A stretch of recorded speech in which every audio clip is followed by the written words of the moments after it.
ఎలయనగా మరణము అందరికీ వచ్చును, మరణము అందరికీ వచ్చును, కనుక బ్రతుకువారు దానిని మనస్సున పెట్టుదురు. మనసులో పెట్టుకోమంటున్నారు.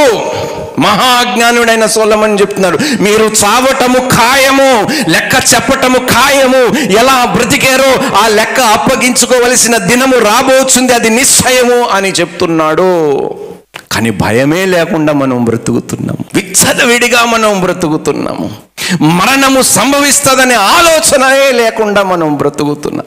దౌర్జన్యాలు, దోపిడీలు, పగ, ప్రతీకారాలు, పొరుగు వాడినిది ఆశించటము, లాక్కోటము, కొట్లాడుకోవటము, చిచ్చు పెట్టుకోవటం. దీనికోసమేనా యేసు చనిపోయి మీకు నూతన జీవితాన్ని ఇవ్వాలని దీనికోసమేనా? ఈ విధంగా బ్రతుకుతారనేనా? ఏమి లెక్క చెప్పబోతున్నామా దేవునికి? 24 గంటలు బూతు మాటలు, 24 గంటలు చెడు తలంపులు, 24 గంటలు అమ్మాయిల గురించి, 24 గంటలు దావతుల గురించి, 24 గంటలు పార్టీల గురించి. ఇదిగో పాతవన్నీ గతించను, అన్నీ ఎప్పుడు అమ్మా? పాత స్వభావంతో ఎవ్వడు పరలోకములో ప్రవేశించలేడు.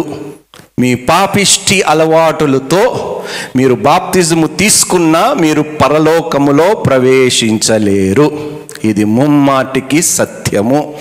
దేవుడు పాపముని సహించనేరడు.